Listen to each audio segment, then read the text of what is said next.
Okay, so you know how it is, right? You're online, you're scrolling, and suddenly you see something wild, something intense, something that makes you want to really dig in and understand what's going on.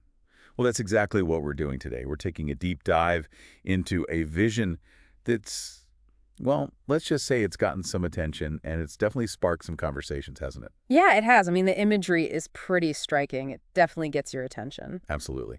So we've got a transcript here. It's from a YouTube video on the Last Days channel. The video is titled, "Are We Really at the End?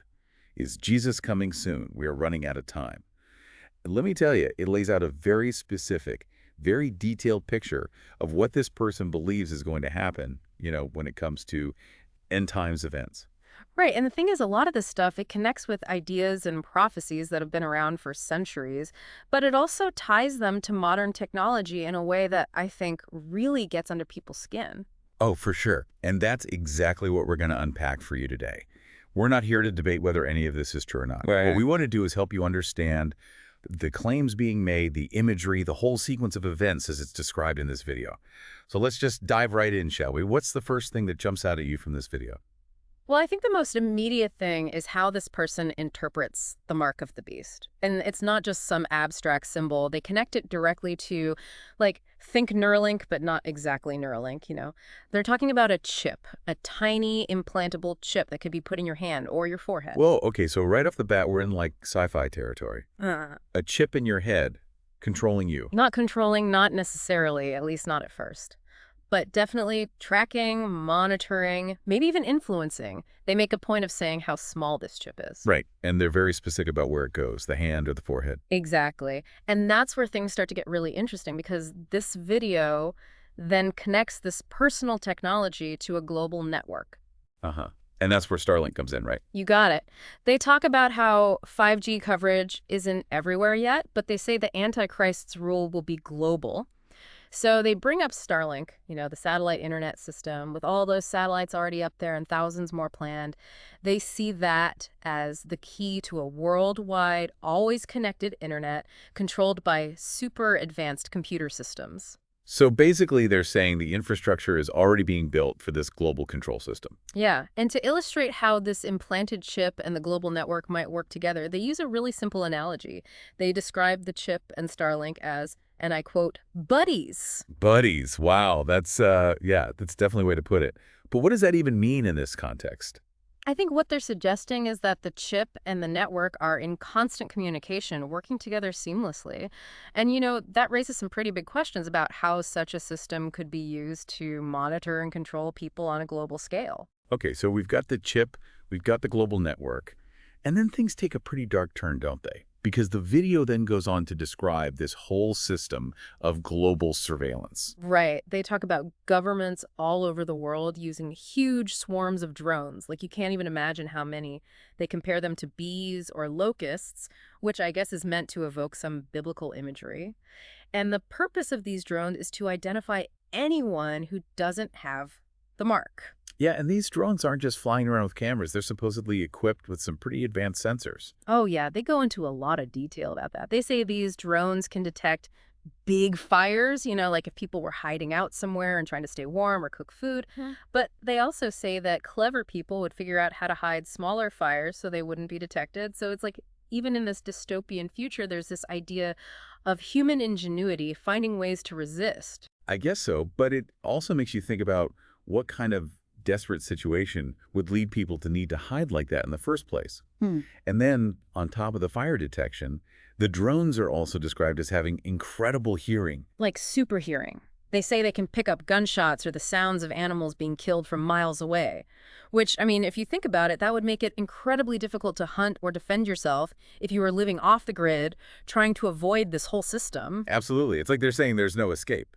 So the stakes are already pretty high at this point. But then the video shifts to focus on the human cost of all this, the impact on individuals, and it gets really, really intense. Yeah, this is where things get really personal and honestly quite disturbing. So walk us through, what kind of scenarios does the video describe? Well, they paint this picture of a family, just an ordinary family, who are suddenly faced with this impossible choice. Either take the mark or their children will be executed. Oh my. Yeah, it's rough. The mother, she's just desperate to save her kid, so she agrees to take the mark for herself and her children. But the father. He refuses. And what follows is a really graphic description of his execution right in front of his family. They describe him being beheaded with a sword, the head rolling, the smell of blood, everything. But here's the most disturbing part. The mother and children, they're described as showing absolutely no emotion during this whole horrific ordeal. No emotion, like they're completely numb. Exactly. And the video attributes this numbness directly to the mark. They say it induces this kind of zombie-like state where people lose their free will, their emotions, their sense of self. They even give this example of a man mowing his lawn with a completely blank expression on his face, just going through the motions, devoid of any feeling. That's just chilling.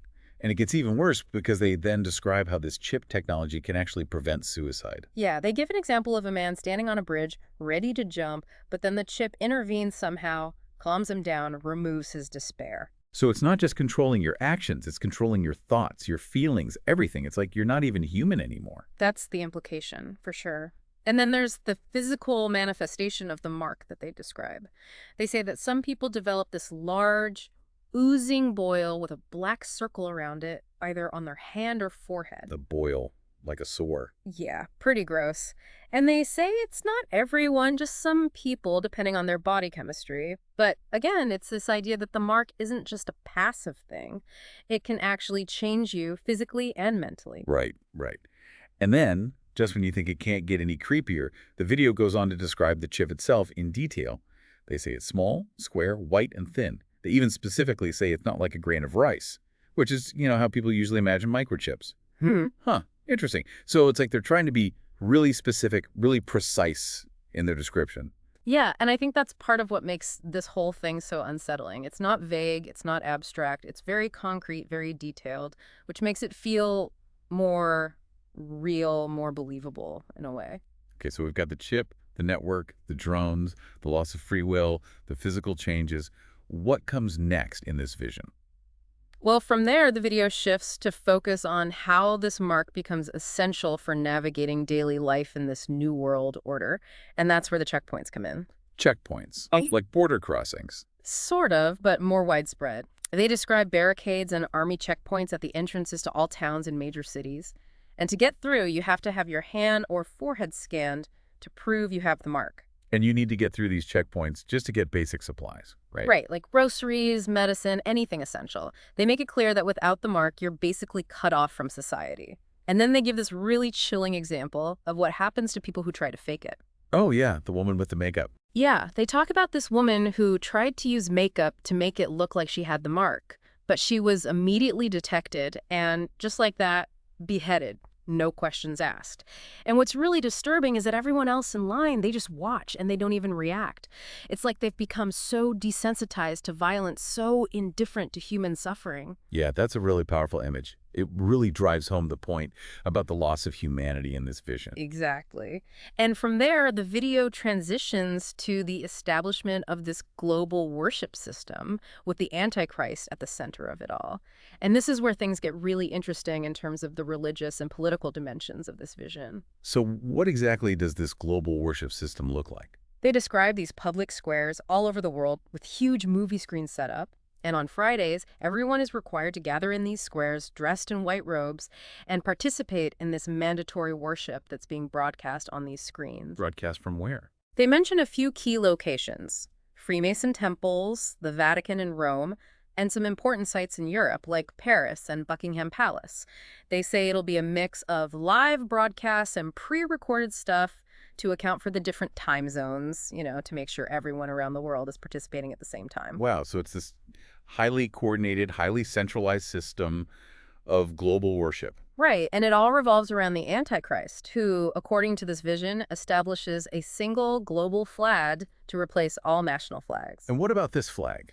Do they describe it? Oh yeah, they go into a lot of detail about that. They say it has stars, which they interpret as representing the 5 pillars of Islam, palm leaves for prosperity, and swords for sternness or ruling, although they admit they need to verify that interpretation. And all of this is set against a backdrop of the globe, symbolizing his global dominion. So they're connecting the Antichrist to Islam. It seems that way, at least in this person's interpretation. They also claim that the Antichrist will honor groups like Hamas, Al-Qaeda, and ISIS, and that he'll be referred to as the Me. The me. That's an interesting detail.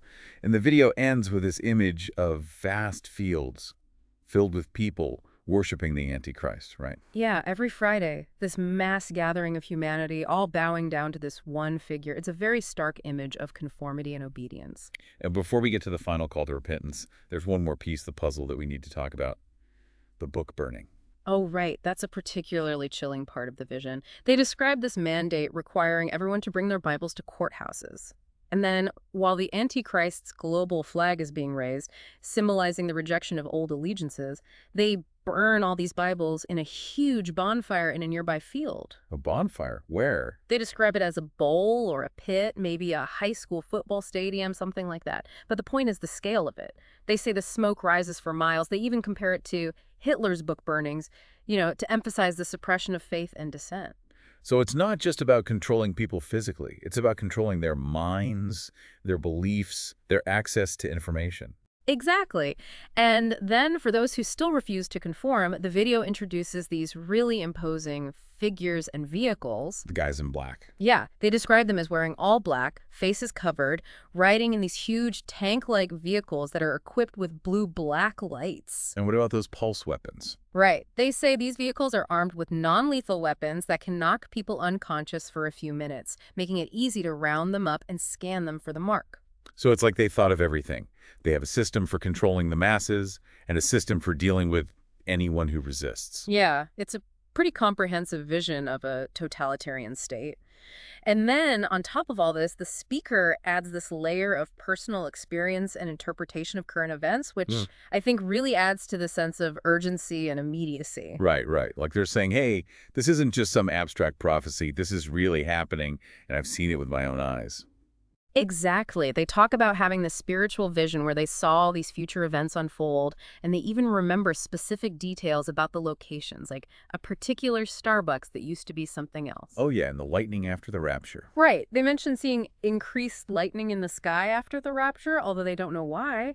And then there's the whole thing about UFOs and aliens. Yeah, they interpret the recent increase in UFO sightings as a fulfillment of end times prophecy, a sign of the great deception that's supposed to happen before the Antichrist reveals himself. They even quote Jesus from their vision, saying that these alien encounters will start happening a few months before his return. And that story about the woman who thinks the rapture is an alien abduction. Yeah, that's a good example of how this vision ties into current events and anxieties. It's like they're saying, look around, the signs are all there. So we've got the chip, the network, the drones, the checkpoints, the global worship, the book burning, the guys in black, the UFOs, the whole 9 yards. What happens next in this vision? Where does it all lead? Well, eventually, the rapture happens, as expected. And according to this vision, the world descends into absolute chaos. Okay, so walk us through that. What does the post-rapture world look like? The speaker describes this prayer covering of the church that they believe is currently protecting the world, keeping evil at bay. But when the rapture happens, that covering is removed and all hell breaks loose. They say there will be total anarchy, a feeling of emptiness and despair, like something's missing, but no one knows what. And of course, the speaker believes that these aliens are actually demons, right? Right. They're very clear about that. They say it's all part of this grand deception, this cosmic trickery designed to lead people astray. And they also talk about how some people who thought they were Christians will be left behind. Yeah, they say that people who lived what they call compromising lifestyles, or pastors who preached a watered-down grace message, will be left behind to face the tribulation. And they describe the anger and resentment that those left behind will feel towards these pastors, for leading them astray. Yeah. And that story about the woman who flips off God after the rapture. That's a really powerful image, isn't it? It speaks to the sense of betrayal and disillusionment that this person envisions. Absolutely. So we've reached the end of this wild ride. Where does the video leave us? What's the final message? Well, after all this, the video ends with a pretty standard call to repentance. The today is the day of salvation kind of message. And the analogy with the stars in the sand. Right. They compare the vastness of eternity to the countless stars and grains of sand, just to drive home the point that eternity is forever and that the choice between heaven and hell is the most important choice you'll ever make. They offer a prayer for salvation, encourage people to find a Bible-believing church, the whole deal. And then they end with this really personal message, assuring the listener that they believe they can be saved. So there you have it. That's the vision in all its detail, all its intensity, all its, honestly, strangeness. Wow, that was a lot to unpack. And, as always, our goal here wasn't to tell you what to believe or to debate the merits of this vision. We just wanted to make sure you understood the claims being made, the imagery being used, the whole story as it was presented in this video. Exactly. And, as we wrap up, it's worth taking a step back and asking ourselves, why do stories like this resonate with people? What is it about these visions of end times and global conspiracies that captures our imaginations, especially in times of uncertainty and change? Yeah, I think that's a really important question. And maybe, just maybe, by understanding these stories better, we can start to understand ourselves better, too. So there you have it, folks. Another deep dive complete. Until next time, keep thinking, keep questioning, and keep exploring. And maybe keep an eye on the sky just in case. Uh-huh. Maybe so.